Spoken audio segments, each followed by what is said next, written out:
খুব স্বাভাবিকভাবে প্রশ্ন উঠতেই পারে, হাতে মুঠোফোন কেন? মুঠোফোনটা ব্যবহার করা যেমন আমাদের প্রতিদিনের একটা অভ্যাসে পরিণত হয়েছে, প্রতি মুহূর্ত প্রতিক্ষণ একটু পরপর চেক করে নিচ্ছি কি আপডেট আছে আমার কাছে, কেউ ফোন করলো কিনা, কে কি লিখেছে, কে কি ভাবছে, কে কি জানাবার চেষ্টা করছে, ঠিক তেমনই একটা অভ্যাসে পরিণত করতে হবে হাত ধোয়ার বিষয়টি। যতবার মোবাইল ফোনটি বের করছি ততবার প্রয়োজন নেই। নিয়মিত বিরতিতে জীবাণুনাশক কিংবা সাবান পানি দিয়ে হাত জীবাণুমুক্ত করে নেওয়ার কোনো বিকল্প নেই। তাতে করে হয়তো সংকটের এই সময়টায় স্বাস্থ্যগতভাবে আমরা আরও একটু নিরাপদ থাকতে পারবো এবং একই সাথে পরিবার প্রিয়জনকে নিরাপদ রাখতে পারবো।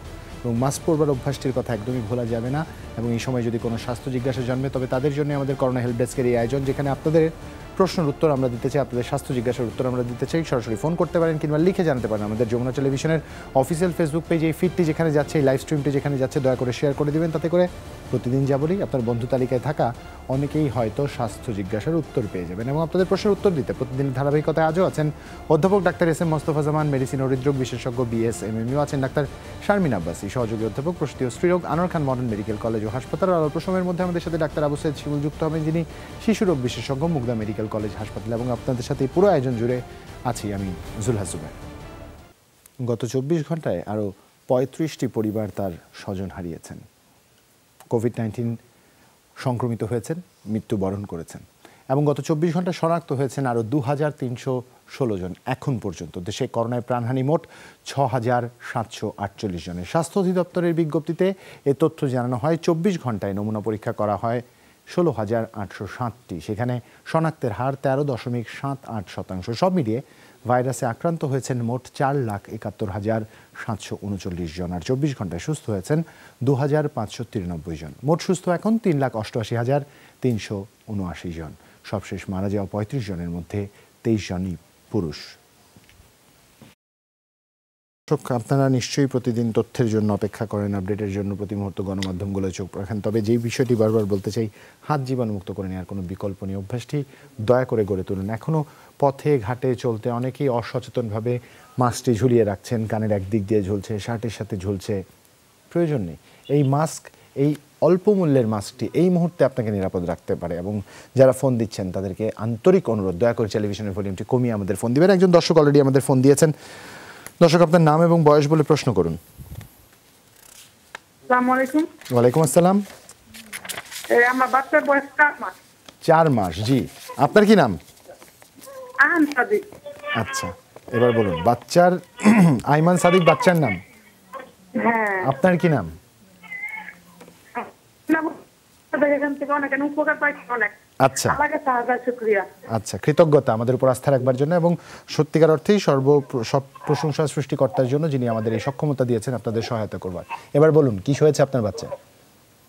আমার বাচ্চার সমস্যা যে নিউমোনিয়া হয়েছিল, তো টিকা দিয়েছিলাম, তারপরে চাকা হয়ে গেছে। চাকা হয়ে গেছে। কতদিন আগে টিকা দিয়েছেন? 15 দিন আগে। আর কালকে আবার টিকা দিচ্ছি, কালকে টিকাটাও চাকা হয়ে গেছে। কালকের টিকাটাও চাকা হয়ে গেছে। ওকে, আপনি কোথা থেকে ফোন দিয়েছেন আমাদের? ঢাকা মিরপুর 10 থেকে। আর ওর সমস্যা হলো চোখ প্রচুর চুলকায়। প্রচুর চুলকায়। কোনো সমস্যা সমাধানই হচ্ছে না। আচ্ছা, চোখ চুলকাচ্ছে। চোখ দেখি পানি পড়ে? না, পানি পড়ছে না, তবে চোখ প্রচুর চুলকাইতেছে। প্রচুর চোখ চুলকাচ্ছে। সেক্ষেত্রে আপনাদের পারিবারিকভাবে কি অ্যালার্জির সমস্যা আছে কিনা? না, অ্যালার্জি তো কারো নাই। কারোই নাই। আচ্ছা, বুঝতে পেরেছি। ডাক্তার আবু সাইদ শিমুল, আপনার যদি আর কিছু জানবার থাকে। না, আসলে এর মধ্যে কোন জ্বর এসেছিল কিনা? না, জ্বর তো আসে নাই। জি, আচ্ছা আচ্ছা, আপনাকে ধন্যবাদ আসলে প্রশ্ন করার জন্য এবং আমাদের উপর আস্থা রাখার জন্য। আপনি সহ আসলে অনেকের মনে এ ধরনের প্রশ্ন থাকে বা এক ধরনের ভীতি থাকে যে টিকা দেওয়ার পর অনেকের জ্বর আসে, অনেকের জায়গাটা ফুলে যায়।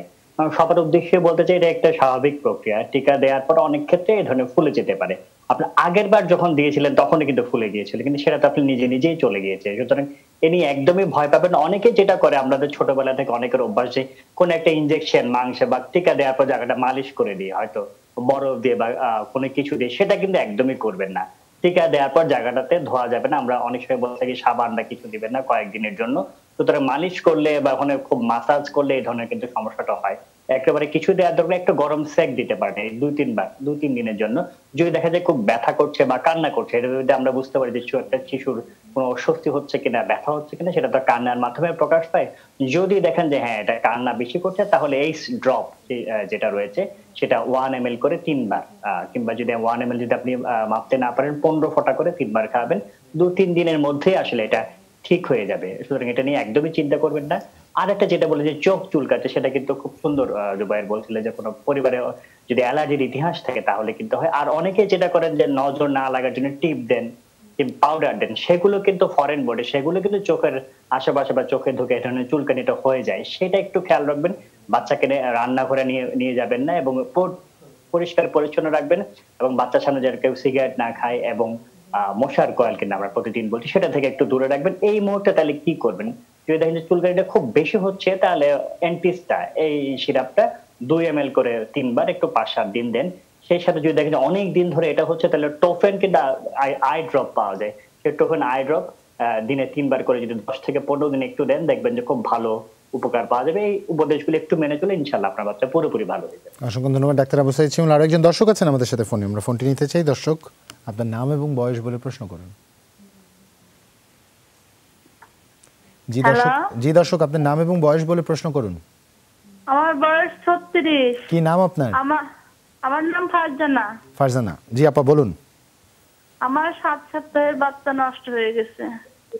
আমার 8 বছর পর বাচ্চা ধরছিল, বাচ্চা নষ্ট হয়ে গেছে। আচ্ছা, 7 সপ্তাহে, তাই না? আচ্ছা, এবার কিছু তথ্য দিয়ে সহায়তা করবেন। আপনার বয়স কত বলেন? 36। 36। আচ্ছা, আপনার কি থাইরয়েডের সমস্যা আছে? না, ডায়াবেটিস আছে। ডায়াবেটিস আছে। ডায়াবেটিস খাওয়ার আগে কত থাকে, খাওয়ার পরে কত হয়? ডায়াবেটিস খাওয়ার আগে হচ্ছে 7 ছিল, খাওয়ার পরে 9 হইছে। খাওয়ার পরে 9। আচ্ছা, বুঝতে পেরেছি। ডাক্তার শারমিন আব্বাসী। আমার 8 বছর পর বাচ্চা ধরছিল, নষ্ট হয়ে গেল। আচ্ছা, এখন কি অবস্থা? মানে তারপরে কি ডাক্তার দেখিয়েছেন, বা সেটা কি ওয়াশ করা হয়েছে বা বের করে ফেলা হয়েছে কোনোভাবে ওষুধের মাধ্যমে? না, সেটা এমনিতে ব্লিডিং হয়ে গেছে, আলট্রা করা হয়েছে, কিছু নেই পেটে। আপনি তো জানলেন কতদিন আগে যে ঘটনাটি ঘটেছে? 1 সপ্তাহ আগে। তারপরে কি আল্ট্রাসাউন্ডে কি হয়েছে? এখন কি আছে কোনো বাচ্চার প্রোডাক্ট ভিতরে, না পুরোটা বের হয়ে গেছে ব্লিডিং এর সাথে? বের হয়ে গেছে, পাস হয়ে গেছে আর কি। আচ্ছা, ঠিক আছে, আপনাকে ধন্যবাদ ফোনটি করার জন্য। আপনি থাকুন আমাদের সঙ্গে, তবে হতাশ হবেন না। গলায় প্রচন্ড হতাশা এবং দুঃখ ভারাক্রান্ত আপনার। আমরা বলবো যে আসলে এত কষ্টকর কিছু নেই। একবার প্রেগন্যান্সি হয়েছে 8 বছর, মানে এখন কিন্তু বারবার হবে। আমি কিছু উদাহরণ দিব আমার উত্তরে, আপনি দেখবেন যে আপনি মনে অনেক শক্তি পাবেন এবং সাহস পাবেন। আমাদেরকে ফোন করার জন্য আপনাকে ধন্যবাদ। প্রথমত আসলে যেটা হয় যে বয়স একটা বড় ফ্যাক্টর। 35 বছর, 30-এর পরে যখনই কোনো প্রেগন্যান্সি হয়, ওনার বয়স 36, অর্থাৎ এই বয়সটাই আসলে রিস্কি এরকম অ্যাবর্শন হয়ে যাওয়ার জন্য, বা মিসক্যারেজ বা বাচ্চা নষ্ট হওয়া, যেটাই আমরা বলি না কেন, সেটা সেই বয়সের একটি রিস্ক জোনে আসলে আপনি এই মুহূর্তে আছেন। এখন এই সময় যে বাচ্চাগুলো নষ্ট হয়, পুরো পৃথিবী জুড়ে যে গবেষণাগুলো হয়েছে, সেখানে দেখা গেছে যে যে বাচ্চাগুলো মূলত অ্যাবনর্মাল হতো জন্মের পরে, তাদেরকে উপরওয়ালার তরফ থেকে এক ধরনের সমাধান চিনতে এভাবে অ্যাবর্শনের প্রক্রিয়াগুলো ঘটে যায়। তার মানে প্রথম কথা, আমরা মুসলিম, আমাদেরকে আল্লাহর উপর বিশ্বাস রাখতে হবে, এবং তারই একটা ধারাবাহিকতা এই ধরনের একটা ন্যাচারাল প্রসেস ঘটে। তাহলে সেই চিন্তাটা যদি আপনি করেন যে একটা অ্যাবনর্মাল বাচ্চা ভূমিষ্ঠ হলে দুনিয়াতে তার কত কষ্ট, সেই হিসেবে উপরওয়ালা যদি আপনাকে আগে এই ধরনের একটি ঘটনা ঘটিয়ে দেয়, সেই কষ্ট থেকে অনেকটা দূরে থাকা গেল। সেকেন্ড হচ্ছে, তাহলে ফিউচারে আমি কি করবো? 8 বছর পর আমার প্রেগন্যান্সি হয়েছে, এবং একবার প্রেগন্যান্সি হয়ে যাওয়া মানে কিন্তু খুব দ্রুত হয়। আমি যে উদাহরণ দেওয়ার কথা বলেছিলাম, এরকম প্রায় 4-5টা রোগী গত 2 থেকে 3 মাসে কোভিড এর সময় দেখা গেছে যে আমরা একটা কোরিলেশন করার চেষ্টা করছি, অনেকেরই কিন্তু এরকম আর্লি অবস্থায় অ্যাবর্শন হয়ে যাচ্ছে। কিন্তু এই যে 8-9 বছর পর যাদের প্রেগন্যান্সি হচ্ছে, একবার অ্যাবর্শনের পর আবার 2-3 মাসের মাথায় তাদের প্রেগন্যান্সি হয়ে যাচ্ছে। অথবা আপনি জাস্ট সিম্পল একটা 1 থেকে 1.5 মাসের রেস্ট নেবেন, রেস্ট নেওয়ার পরেই কিন্তু আপনি আবার চেষ্টা করবেন। এবং এখানে কোনো আপনার জন্য মানা নেই, কোনো কিছু করা নেই, কিন্তু তার আগে আমাদের কিছু পরীক্ষা করে দেখতে হবে, যেটা জুবায়ের বলছিল যে সেরাম টিএসএইচ লেভেলটা করা আছে কিনা, অর্থাৎ আপনি হাইপোথাইরয়েডের পেশেন্ট কিনা, ওজিডিটি করে দেখতে হবে আপনার ডায়াবেটিস আছে কিনা, আলট্রাসাউন্ড করে দেখতে হবে আপনার ইউটেরাসে কোনো অ্যাবনরমালিটি আছে কিনা জরায়ুতে যে জন্য অ্যাবর্শন হতে পারে, সেগুলো যদি না থাকে কোনো সমস্যা নেই। এবং হাজবেন্ডের জাস্ট দুটো পরীক্ষা, সেরাম টিএসএইচ আর ওজিডিটি, যে ওনার কোনো প্রবলেম আছে কিনা। যদি না থাকে তাহলে আমি বলবো যে একজন চিকিৎসককে দেখিয়ে তার আন্ডারেই আপনি থাকবেন, এবং প্রেগন্যান্সি হওয়ার পূর্ব থেকে চিকিৎসাটি চলবে। যখন প্রেগন্যান্সি পজিটিভ হবে সাথে সাথে আমরা কিছু হরমোনাল সাপোর্ট আপনাকে শুরু করব, আপনি স্ট্রিক্ট বেড রেস্টে চলে যাবেন এবং কোনো ধরনের ভারী কাজ করবেন না। আমার ধারণা যে ইনশাআল্লাহ আল্লাহ যদি চায় তাহলে নেক্সট প্রেগন্যান্সিটা আমরা খুব স্মুথলি রান করতে পারবো। শুধু মনে একটু সাহস রাখতে হবে, ধৈর্য রাখতে হবে। ধন্যবাদ ডাক্তার শারমিন আব্বাসী। ফারজানা সুলতানা আখি লিখছে তার মার জন্য হাই প্রেশারের রোগী, তিনি বিসলল, ওসেটিল 50, সিলনিপিন 5 খাচ্ছেন। মার বয়স 50, প্রেশার 140/90 এবং ডায়াবেটিস নেই। বিসলল এবং সিলেনিপিন একসাথে খেলে খারাপ লাগে এবং ওসাটিল মাঝে মাঝে খারাপ লাগলে খায়। প্রশ্ন হচ্ছে বিসলল এবং সিলনিপিন যে কোনো একটা কি খাওয়া যাবে কিনা, আর সিলনিপিন কি নিয়মিত খেতে হবে কিনা? প্রফেসর মোস্তফা জামান। জি, ধন্যবাদ জানাচ্ছি ফারজানা সুলতানা আখি তার মাধ্যমে প্রশ্ন করবার জন্য। আসলে কি যে আমরা দেখতে তিনি 3টি ওষুধ একসাথে খাচ্ছেন, আসলে তার কার জন্য কোন ওষুধটি কার্যকর এবং আমরা ওষুধ দেবার আগে মোটিভেশন করে রোগীর ইতিহাস নিয়ে ভালোভাবে বুঝে শুনে ওষুধ দেব। একবারে 3টি ওষুধ খাওয়া আসলে কতটুকু যৌক্তিক এবং আসলে তার প্রয়োজন ছিল কিনা সেই বিষয়টা আমাদের দেখার দরকার ছিল। তবে একটি বিষয় যদি জানতে হবে যে যদি প্রেশার ওষুধ আমরা শুরু করি মোটিভেশন দিয়ে সারা জীবন খেতে বলি, তবে 3টি ওষুধ তার নাও লাগতে পারে। আমরা সাধারণত সিঙ্গেল ড্রাগ দিয়ে শুরু করার চেষ্টা করি, যদি তার একটি ড্রাগে কাজ না হয় তখন একটির সাথে আরেকটি অ্যাড অন থেরাপি করি। আরেকটি বিষয়, কার জন্য কোন ওষুধটি সুইটেবল সেটা আমরা অনেক কিছু নির্ভর করে। যেমন কারো যদি দেখি যে রক্তের চর্বি বেশি, তার জন্য এক ধরনের ওষুধ, যদি কারো কিডনির সমস্যা থাকে তার জন্য কিছু ওষুধ আমরা নিষেধ করি। কারো যদি দেখা যায় যে হয়তো অ্যাজমা আছে, কারো যদি রক্তের আমরা বলি নাড়ির স্পন্দন বেশি, তখন আমরা বিসলল দিয়ে থাকি। এরকম আমরা আসলে ওষুধ সিলেকশন করে থাকি। তবে আমি তাকে বলবো যদি আপনার একটি ওষুধে নিয়ন্ত্রণ থাকে, যে কোনো একটি ওষুধ আপনি সিলিডিপিন যদি খেতে চান এবং সেক্ষেত্রে যদি সিলিডিপিন যদি তার নিয়ন্ত্রণ থাকে, আগে এই ওষুধটি আপনি ব্যবহার করবেন। এটি খেতে খেতে দেখেন যে আপনার নিয়ন্ত্রণ আসে কিনা। যদি না আসে তখন আপনি যদি রাতে সিলিডিপ খান, সকালবেলা যদি দেখেন যে নিয়ন্ত্রণ না আসে পুরোপুরি, তখন সকালবেলা বিসলল 2.5 দিয়ে শুরু করবেন আগে, তারপরেও নিয়ন্ত্রণ না আসলে 5 মিলিগ্রাম। অর্থাৎ আমরা বলছি একসাথে 3টি ওষুধ খাবার প্রয়োজন নেই, আগে একটি ওষুধ শুরু করেন, পরে 2টি, না হলে 3টি। এর সাথে একটু বলছি, এর সাথে খাদ্যাভ্যাসে লবণ জাতীয় খাদ্য পরিহার করতে হবে, হাঁটাহাঁটি করতে হবে, ওজন কমিয়ে ফেলতে হবে। তাহলে কিন্তু আমরা দেখা যায় অনেক সময় একটি ওষুধেই কিন্তু নিয়ন্ত্রণ রাখা সম্ভব। প্রেশার তার এখন 140/90, আমাদের কাঙ্ক্ষিত প্রেশার হলো সবসময় আমরা চাই 140/90 নিচে রাখার জন্য। তবে সেক্ষেত্রে আমাদের যদি সুইটেবল হয়, ভালো হয় 180 এরকম রাখবার জন্য। এবং তবে কারো যদি ডায়াবেটিস এই সঙ্গে বা কিডনি রোগ থাকে, আমরা চেষ্টা করি সেখান থেকে আরেকটু কম রাখতে। আশা করি তিনি বুঝতে পেরেছেন আমাদের পরামর্শ। আগে একটু ড্রাগ দিয়ে চেষ্টা করেন, না হলে বিস্তার শুরু করবে। ধন্যবাদ প্রফেসর মোস্তফা জামান। আরেকজন দর্শক আছেন আমাদের সাথে। দর্শক, আপনার নাম এবং বয়স বলে প্রশ্ন করুন।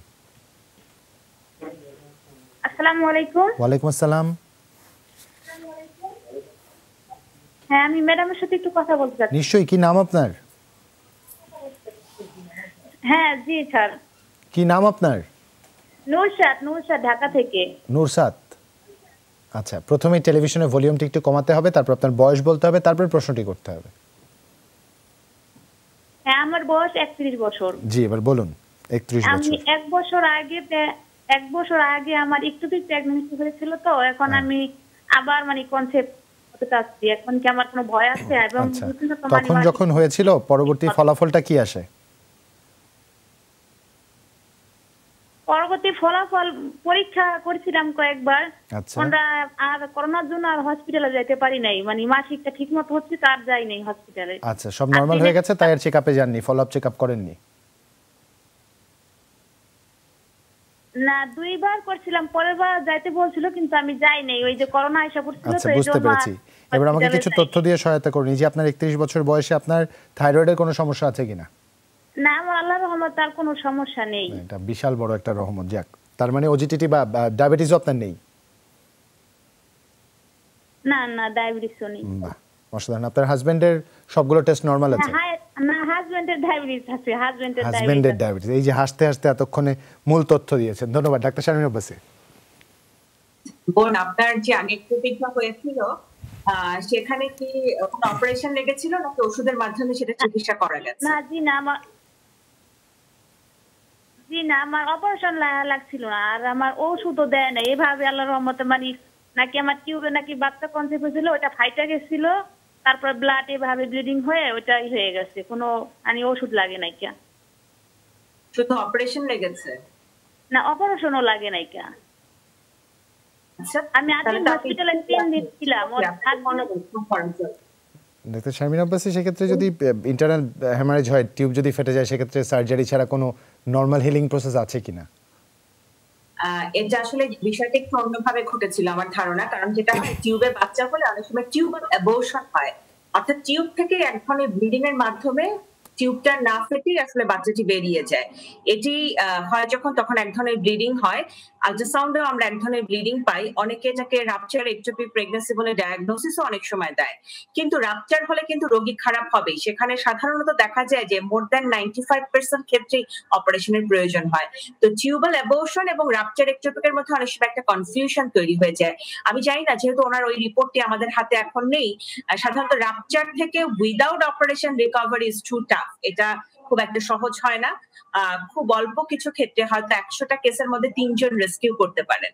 উনি যদি ওই 3 জনের লাকি উইমেন হন তাহলে তো উনি লাকি চ্যাম্প, তাহলে ওনার কোনো ধরনের অপারেশনই লাগেনি এরকম একটা রাপচার একটোপিক হওয়ার পরে। তো উনি আমাদের কাছে যে প্রশ্নগুলো জানতে চাচ্ছেন সেগুলো খুব ইম্পর্টেন্ট। তার মধ্যে একটা হচ্ছে যে আবারও একটোপিক হতে পারে কিনা। এই প্রশ্নের জবাবে আমি আসলে বলবো যে পৃথিবী আমাদেরকে যেই ডাটাটা শেখায় সেটি হচ্ছে যে একবার একটোপিক হলে আবার একটোপিক হওয়ার চান্স আছে এবং বেশ বড় চান্সই আছে। তাহলে কি আমরা কখনো প্রেগন্যান্সি নিব না? অবশ্যই আমরা নিব, কেন নিব না? যে আপনি ফোন করলেন, এটি তো আপনার এক ধরনের অ্যাওয়ারনেস যে আপনি আগে থেকেই জানতে চাচ্ছেন যে ম্যাডাম আমার একটোপিক আবারও হতে পারে কিনা, বা হলে কিভাবে বুঝবো বা কিভাবে ডায়াগনোস করবো। এক্ষেত্রে আমরা সবসময় বলি যে অনেক সময় আমাদের মেনস্ট্রুয়েশন বন্ধ থাকলে আমরা ভাবি আগামী মাসটা দেখে নেই, তার পরের মাসটা দেখে নেই, তারপরে আমি প্রেগন্যান্সি টেস্টটা করবো। বাট যেই রোগীগুলোর একটোপিক প্রেগন্যান্সি আছে তাদের জন্য আমাদের বারবার অনুরোধ যে আপনাদের জাস্ট মিসপিরিয়ডটা হওয়ার পরের দিনই আপনার একটা বিটিএসসি যে ব্লাড টেস্ট, যেটা সবার আগে আমাদেরকে জানান দেয় আলট্রাসাউন্ডের আগেও, ইউরিনও প্রেগন্যান্সি টেস্ট হওয়ার আগেও, পজিটিভ হওয়ার আগে, যে আপনি প্রেগনেন্ট আর প্রেগনেন্ট না। যদি সেটা হয় খুব দ্রুত আমরা একটা ট্রান্সভাজাইনাল সোনোগ্রাফি করব, কারণ অ্যাবডোমিনাল সোনোগ্রাফিতে অনেক সময় প্রপারলি রিপোর্ট আসে না আর্লি প্রেগন্যান্সিতে। পরে আমরা জেনে নিব যে লোকেশন কোথায় আছে। তাই ভয় পাওয়ার কিছু নেই, আমাদের যে প্রযুক্তিগুলো আছে এগুলো আপনাকে অনেক হেল্প করবে। ফিউচার প্রেগন্যান্সি একটোপিক হওয়ার চান্স আছে, কিন্তু ভালো প্রেগন্যান্সি হওয়ার চান্স তো অনেক বেশি। তাই বলবো দ্রুতই, আপনার বয়স যেহেতু 31 হয়ে গেছে, আর দেরি নয়, আপনি আগামী মাস থেকে চেষ্টা করে খুব দ্রুত প্রেগন্যান্সি নেওয়ার চেষ্টা করে ফেলুন। তবে ফলিক অ্যাসিড, জিঙ্ক এটা খেতে ভুলবেন না।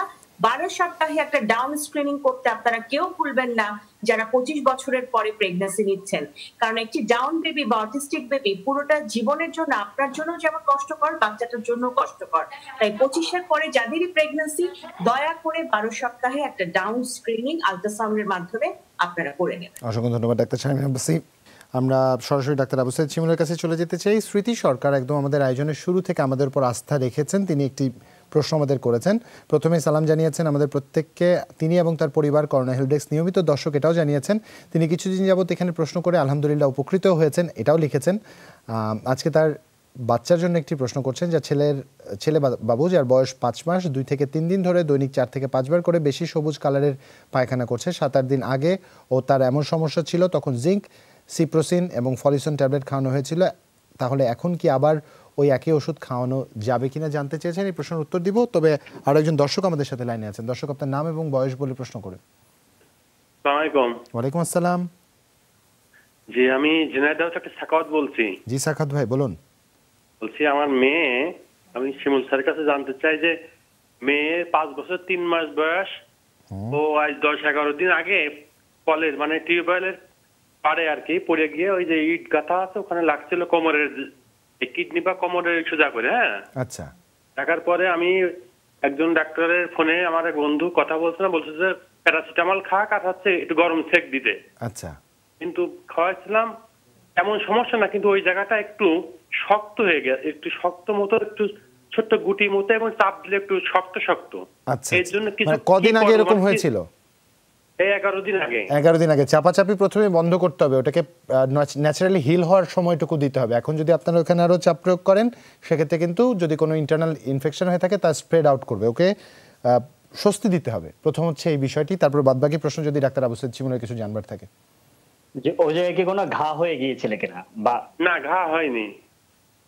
আচ্ছা, এটা মনে হচ্ছে যে এটা ভেতরে কোনো সমস্যা। হ্যাঁ, ভিতরে একটু শক্ত শক্ত মতো আর কি ওই জায়গাটা, একটু চাপ দিলে ব্যথা, বলছে একটু ব্যথা চাপ দিলে। এটা কি কোমরে করছে? 12 দিন আগে হয়েছিল, পড়ে গেছিল। আচ্ছা, এটা কি কোমরে করছে? কোমর অর্থাৎ ওই যে পায়ের সংযোগ আর পেটের নিচে যে ওই জায়গাটা আর কি, ওই সোজাসুজি। জি জি, আচ্ছা, আমাদের সাথে থাকুন। আসলে আপনাকে ধন্যবাদ। আমরা প্রথম উত্তরটা একটু দিতে চাই যে স্মৃতি সরকার আমাদের সবাইকে সালাম জানিয়েছেন, আমরা ওয়ালাইকুম সালাম দিতে চাই। যে 5 মাসের যে বাচ্চা, আমরা কিন্তু এই অনুষ্ঠান অনেকবারই বলেছি, আপনি কি বুকের দুধ খাওয়াচ্ছেন নাকি ফর্মুলা মিল্ক খাওয়াচ্ছেন? যদি বুকের দুধ খান, আমরা বলে থাকি যে সবুজ এই ধরনের পায়খানা হওয়া কিন্তু একেবারেই স্বাভাবিক। সুতরাং সিপ্রোসিন বা অন্য কোনো ধরনের অ্যান্টিবায়োটিক একেবারে প্রয়োজন নেই, বুকের দুধই খাওয়াবেন এবং জিঙ্ক একটু খাওয়াতে পারেন। এবং যদি খুব বেশি পাতলা পায়খানা হয় একটু স্যালাইন দেবেন। কিন্তু যদি ফর্মুলা মিল্ক খাওয়ান তাহলে আমরা বলবো হ্যাঁ এটা আমাশয় বা ডিসেন্ট্রি যেটা আমরা বলি, সেক্ষেত্রে আসলে দেখতে হবে, কারণ আপনি কিন্তু সিপ্রোসিন অলরেডি খাইয়েছেন। সেক্ষেত্রে কারণটা খুঁজে বের করে স্যার প্রতিকারের উপায় খুঁজতে হবে, যে কোনো পানি থেকে হচ্ছে কিনা, যে ফর্মুলা মিলটা খাওয়াচ্ছেন স্যার তার যে ফিডারটা তাতে সমস্যা আছে কিনা, নিপলে সমস্যা আছে কিনা, যে খাবারটা বানায় সে পরিষ্কার পরিচ্ছন্নতা মেনটেন করছে কিনা, সেই জিনিসগুলো আপনি প্রথমে ইনশিওর করতে হবে। তারপরে এই মুহূর্তে আপনি যেহেতু আবার যদি এমন হয়ে থাকে, আপনি সিপ্রোসিন এটা 2 ml করে দিনে 2 বার 7 থেকে 10 দিন একটু খাবেন। যদি দেখেন যে হ্যাঁ কিছুদিন পর আবার হচ্ছে, সেটাও বলে রাখি, সেক্ষেত্রে আপনি কিন্তু স্টুল আরএমই, রেডিউসিং সাবস্টেন্স এবং স্টুল কালচার এই 3টা পরীক্ষা করে আমাদের সাথে যোগাযোগ করবেন। তার আগ পর্যন্ত যে উপদেশগুলো ওষুধগুলি দিলাম সেগুলো একটু গ্রহণ করে ইনশাআল্লাহ পুরোপুরি আপনার বাচ্চা ভালো হয়ে যাবে। আর আরেকটা যেটা বলছেন যে 5 বছর 3 মাস আমাদেরকে, সেটা যদি ব্যথা বেশি হয়ে থাকে বাচ্চাদের ক্ষেত্রে, আপনি ফ্লামেক্স অথবা ইনফ্লাম এই সিরাপটা পাওয়া যায়, ফ্লামেক্স এখন অ্যাভেলেবেল। এই সিরাপটা আপনি 1.5 চামচ করে 2 বার একটু 5 থেকে 7 দিন খাওয়ান। এই সময় একটু সেই সাথে একটু ভরা পেটে খাওয়াবেন। সেই সাথে ফ্যামোটেক এই সিরাপটা আপনি 2 চামচ করে 2 বার খাওয়াবেন খালি পেটে, সেটাও ওইটার সাথে সাথে খাওয়াতে হবে 5 থেকে 10 দিন। তাহলে দেখা যায় ব্যথাটা অনেকটা কমিয়েছে। একটু গরম শেক দিতে পারেন।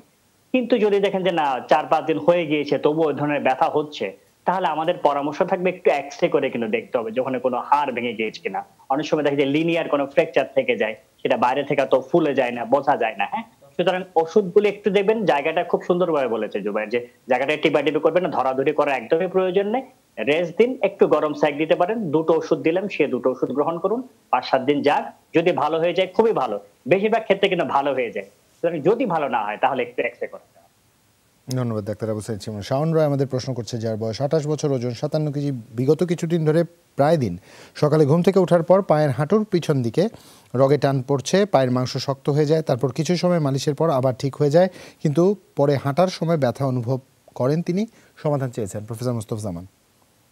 জি, ধন্যবাদ জানাচ্ছি। আসলে অনেক সময় মাথার স্পাজমের জন্য বা বিভিন্ন কারণে মাসল পুল হয়ে থাকে। তো আমরা বলবো কি প্রথমে একটি বিষয় যে তার এই সমস্যাগুলো যেহেতু মানুষগুলো ঠিক হয়ে যেতে বড় কোনো সমস্যা নয়, তাকে আশ্বস্ত করছি যে এটি আসলে বড় ধরনের কোনো সমস্যা নয়।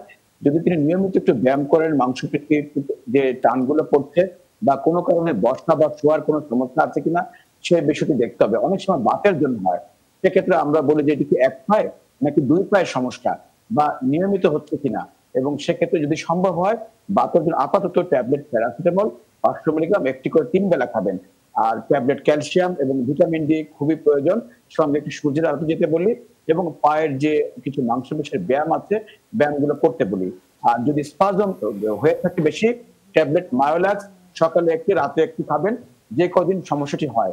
তবে আবারও বলছি অনেক সময় কিছু পরীক্ষা নিরীক্ষা করতে প্রয়োজন হয়, আপাতত প্রয়োজন আমরা বোধ করছি না। যদি দেখি যে তার এক্সারসাইজ করে বা আমরা যেসব পরামর্শ দিলাম এগুলো দিয়ে তার যদি উন্নতি হয় তাহলে আপাতত পরীক্ষার প্রয়োজন নয়। যদি তারপরেও তার সমস্যা না যায় আমরা কিছু পরীক্ষা নিরীক্ষা করে তার তদন্ত করে দেখতে হবে কোনো খারাপ কোনো রোগ আছে কিনা। কিন্তু আমাদের ক্ষেত্রে বেশিরভাগই দেখি যে এগুলো বড় কোনো সমস্যা নয়, কিন্তু বাত আছে, বাতের জন্য হতে পারে।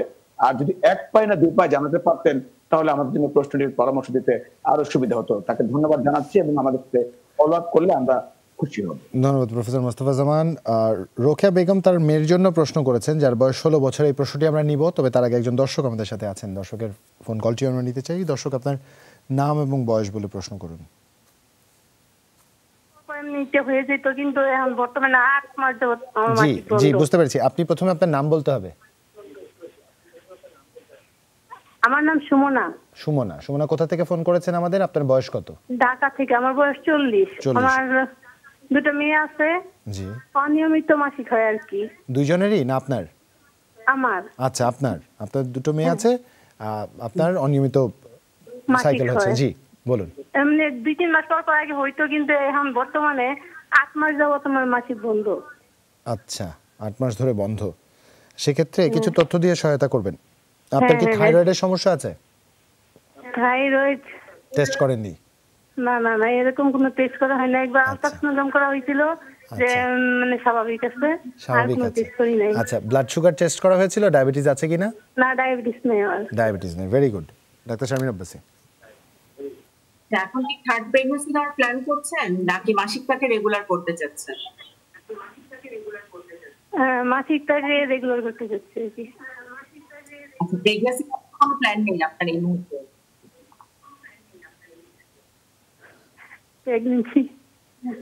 প্রেগন্যান্সি এই বয়সে কি সম্ভব? উনি সম্ভব হলে উনি সম্মতি জানিয়েছেন ডাক্তার শারমিন আব্বাসী। ইচ্ছা ছিল উনি প্রথমেই যখন আমাদের ফোন দিয়েছেন শারমিন আব্বাসী, উনি খুব হাসছিলেন, উনি লজ্জা পেয়ে আমাদের প্রশ্ন করেছেন। আচ্ছা, এখন আমি এই প্রশ্নের উত্তর দিয়ে দিই। সেটি হচ্ছে যে প্রেগন্যান্সি যদি আমরা না চাই, তাহলে আমরা কিন্তু ওরাল কন্ট্রাসেপটিভ পিল খেয়ে খুব ইজিলি মেনস্ট্রুয়েশনটাকে রেগুলার করে ফেলতে পারি। এখন বারবার খুব আপনি প্রেসার দিচ্ছিলেন যে আমার দুটি মেয়ে আছে। এই জন্যই আসলে এই ওয়েলকাম কোয়েশ্চেনটি আমি করেছি, যে থার্ড কোনো ইস্যু নেওয়ার আসলে কোনো ইচ্ছা আপনার আছে কিনা। যদি না থাকে, আমি খুব সিম্পল একটা ওরাল কন্ট্রাসেপটিভ পিল আপনার জন্য খুব ভালো একটা ট্রিটমেন্ট। আপনি এখন মেনস্ট্রুয়েশনটা পান, ট্যাবলেট নরমাল 5 মিলিগ্রাম, সকালে 2 রাতে 2, 5 দিন খাবেন। খাওয়ার পর যখন আপনি ছেড়ে দিবেন, ছেড়ে দেওয়ার পরই কিন্তু আপনার মেনস্ট্রুয়েশনটা হবে। সেই মেনস্ট্রুয়েশনের 3rd ডে থেকে আপনি ট্যাবলেট ডেজোলনটা শুরু করেন। এটা পুরো পাতা খাবেন, খেয়ে ছেড়ে দিবেন। ছেড়ে দেওয়ার পর জন্য পর ওয়েট করবেন মেনস্ট্রুয়েশনের জন্য। মেনস্ট্রুয়েশন হলে আবার 3rd ডে থেকে 2nd পাতা, এভাবে 3 মাসের সাইকেলটা করেন। আর আমাদের ওয়ান অফ দ্য বিশেষজ্ঞ জুবাইর যেটি জিজ্ঞেস করেছিল টিএসএইচ করা আছে কিনা। এখন টিএসএইচ তো আপনার করা নেই। টিএসএইচ যদি অ্যাবনরমাল হয়, তাহলে কিন্তু কারো দেখা যাচ্ছে যে মেনস্ট্রুয়েশন অ্যাবনরমালিটি হয়। তাই দয়া করে সেরাম টিএসএইচ লেভেলটা একটু করবেন, আর প্রোল্যাকটিনটা করবেন। এবং আল্ট্রাসাউন্ড আপনার লাস্ট কবে করা আছে? লাস্ট যদি 1 ইয়ারের মধ্যে করা না থাকে, তাহলে আমি বলবো যে একটা রিপিট টিপিএস করেন। কারণ যেহেতু মেনস্ট্রুয়েশনটা ইরেগুলার, তার মানে হচ্ছে।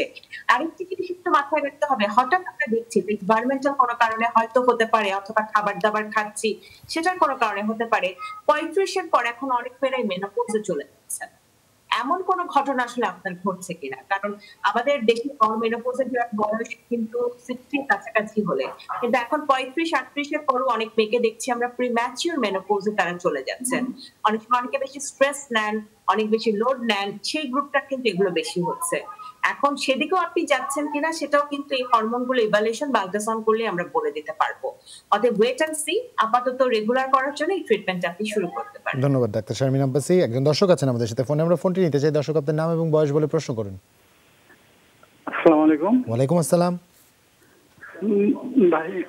ভাই আমি আমার ছেলের জন্য প্রশ্ন করতেছি। নিশ্চয়ই, ছেলের নামটা বলতে হবে, তবে তার আগে আপনার নামটা জানতে চাই আমরা। আমার নাম আশরাফ, আমার ছেলের নাম শান। জি, শানের কি হয়েছে? শানের 3 বছরের সময়, এখন 6 বছর বয়স, 3 বছরের সময় চেয়ার থেকে নিচে পড়ে গিয়ে ওই নিচে ঠোঁটে কাটছিল দাঁত দিয়ে। জি। সেটা এখনো মাঝে মধ্যে ওই জায়গাটা হয়, মানে ফুলে যায়, যেন পাকে। আচ্ছা, পেকে যায়, লালচে লালচে ভাব হয়। আচ্ছা, লালচে লালচে ভাব হয় নাকি পেকে যায়? পেকে যায়। পেকে যায়, আচ্ছা, বুঝতে আবার পেরেছি। কখনো লালচে ভাব হয়, এর জন্য একটু প্রতিকার চাইতেছি। বুঝতে পেরেছি। ডাক্তার আবু সাইদ শিমুল, আসলে যদি কিছু জানবার থাকে, নতুবা আমরা বিরতি থেকে ফিরে এসে উত্তরটা নিতে চাই। না, ওরকে রক্ত পড়ে কিনা নাকি শুধুই পাকে? জি জি, রক্ত পড়ে জায়গা থেকে না শুধু পাকে? রক্ত আসে না, রক্ত আসে না। না না জি জি, আমাদের সাথেই থাকুন। আসলে আমরা উত্তরটা বোধহয় পরে দিব আমরা, নাকি? জি, সরাসরি ডাক্তার আবু সাইদ শিমুলের কাছে চলে যেতে চাই। একটি প্রশ্ন ছিল।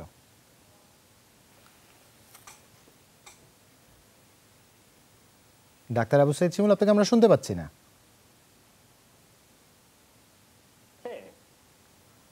দুঃখিত ডাক্তার আবু সাইদ শিমুল। হ্যালো, জি, এখন এখন কি শোনা যাচ্ছে? জি, শুনতে পাচ্ছি। আচ্ছা, প্রথমে আপনাকে আমরা আশ্বস্ত করতে চাই যে 3 বছর বয়সে তার যে আঘাত পেয়েছিল, তার সাথে কিন্তু এখনকার যে বারবার যে তার ওখানে ঘা হয়ে যাওয়া, সাদা হয়ে যাওয়া, তার কিন্তু কোনোই সম্পর্ক নেই। আপনার মনের মধ্যে হয়তো ভীতি আছে, একটু সংশয় রয়েছে, সেই জন্যই এই ভীতিটা আপনাকে প্রথমে আমরা দূর করে দিলাম। আসলে এটা অনেক কারণে হতে পারে। এখন যদি দেখা যায় যে একটু বেশি পেকে গিয়েছে, তাহলে আপনি সিরাপ ফাইলোপেন এটা 2 চামচ করে 3 বার খাবান। কারণ 4 বার দিলে আমরা দেখেছি বেশিরভাগ ক্ষেত্রে বাচ্চারা খাওয়াতে পারেন না বাচ্চাকে 6 ঘন্টা পর পর। সেজন্য আপনি 3 বার খাওয়াবেন, সেটা 5 থেকে 7 দিন এটা খাবেন। কিন্তু কেন এটা হচ্ছে এটা দেখতে হবে। মুখের ভেতরের হাইজিনটা কিন্তু একটু মেনটেন করবেন।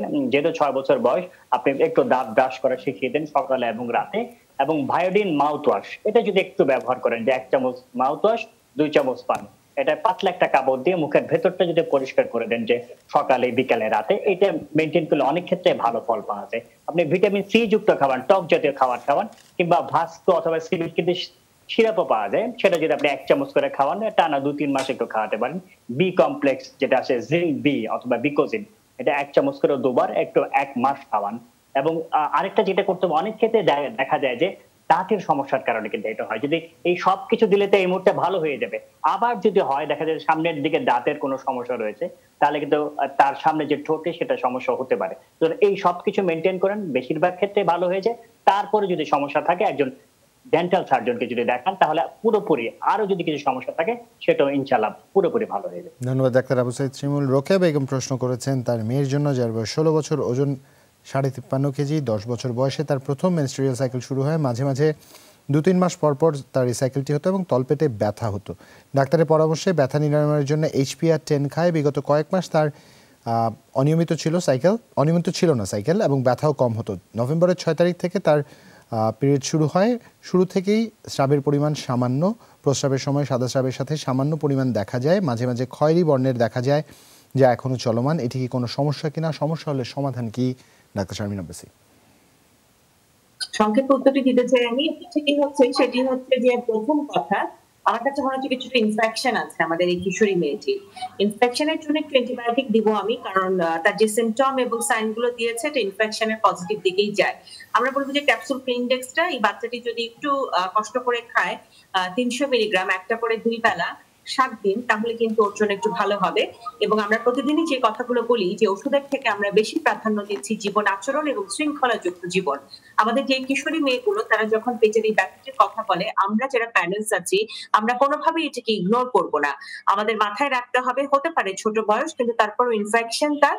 এবং সবচেয়ে অ্যালার্মিং হচ্ছে যে এখন দুটো জিনিস আমরা খুব বেশি পাচ্ছি, একটা হচ্ছে পলিসিস্টিক ওভারি এবং একটি হচ্ছে এন্ডোমেট্রিওসিসের সমস্যা। অতএব তেমন কোনো দিকে আমার বাচ্চাটি যাচ্ছে কিনা একটু দেখতে হবে।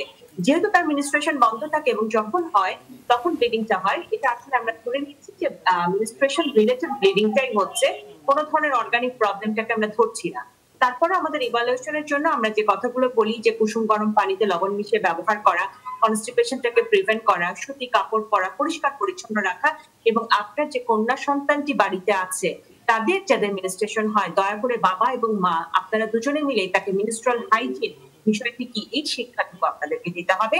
এবং প্রতি মাসে ও যেন প্রপারলি একটা ভালো প্যাড পায় তার সেই মাসিকের সময় ব্যবহার করার জন্য, সেটিও কিন্তু আপনাদেরকে নিশ্চিত করতে হবে। তাহলে কিন্তু এই সমস্যাগুলো থেকে আমরা বের হয়ে আসতে পারবো। আর যদি আপনাদের সুযোগ হয় একটা সিম্পল আল্ট্রাসাউন্ড করে আমাদেরকে একটু জানাতে পারেন, আমরা দেখলে হয়তো পরবর্তী কোনো কিছুর প্রয়োজন আছে কিনা আমরা বলে দিতে পারবো। ধন্যবাদ ডাক্তার শারমিন আব্বাসী। তাফিদা আঞ্জুম লিখছে তার বয়স 36, গত সপ্তাহ বুধবার থেকে তার অনেক শরীর ব্যথা ছিল, তখন নাপাডল খেয়েছিলেন, শরীরের তাপমাত্রা ছিল 98 to 99।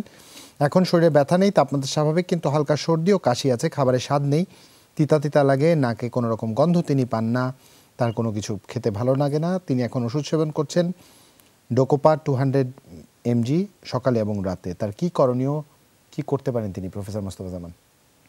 আসলে যে উপসর্গগুলো বলছেন তার উচিত ছিল প্রথমে যে আমরা করোনাকালীন সময়, কোভিডকালীন সময় কি পরীক্ষা করে নেওয়া। আসলে তার যে হালকা সর্দি, কাশি, সঙ্গে তাপমাত্রা ছিল, নাকে গন্ধ না পাওয়া, স্বাদ না পাওয়া, সবকিছুই কিন্তু আসলে এই কোভিডকালীন সময় করোনার সাথে সম্পর্কিত।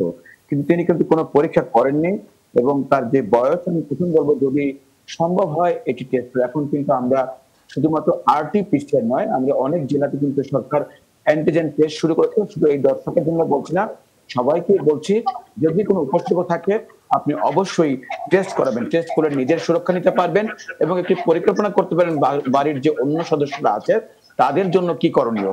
যাকে হচ্ছে হোক, তার যেহেতু ঠান্ডা আছে, ঠান্ডার জন্য বলবো ট্যাবলেট মন্টিয়ার 10 মিলিগ্রাম প্রতি রাতে একটি করে খাবেন।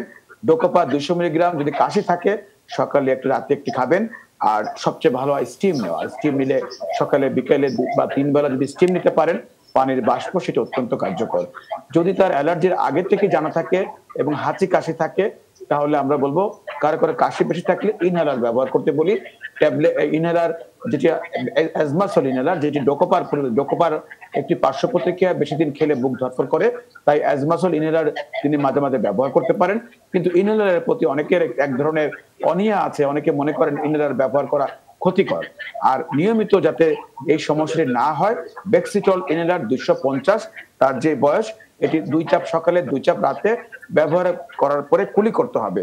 আর একটি সবসময় বলছি, ভিটামিন সি সমৃদ্ধ ফলের রস এবং শাকসবজি সবসময় খাবেন এবং ভিটামিন ডি বা সূর্যের আলোতে যাবেন। আশা করছি তিনি ভালো থাকবেন। যদি অ্যান্টিবায়োটিক প্রয়োজন হয়, জ্বর বেশি থাকে, তাহলে অ্যান্টিবায়োটিক খেতে হবে। লিভোক্সিন 500 মিলিগ্রাম প্রতি রাতে একটি, আগামী 5 দিন থেকে 7 দিন। আর যদি একটি অ্যান্টিহিস্টামিন ফেক্সডো 120 মিলিগ্রাম প্রতি রাতে একটি করে খান, আগামী 5 দিন বা 7 দিন বা 2 সপ্তাহ, তাহলে সব দিক দিয়ে তিনি ভালো থাকবেন। বেশি করে পানি পান করবেন, কুসুম কুসুম গরম পানি পান করলে আরো ভালো। ধন্যবাদ প্রফেসর মোস্তফা জামান, ধন্যবাদ ডাক্তার আবু সাইদ শিমুল এবং ডাক্তার শারমিন আব্বাসী, আপনাকে ধন্যবাদ। দর্শক, এই সাথে আজ আমরা বিদায় নিচ্ছি। তবে একটাই আহ্বান, শনিবারে যখন দেখা হচ্ছে তার আগ পর্যন্ত দয়া করে সবাই সচেতন থাকবেন, নিরাপদ থাকবেন। শুভরাত্রি।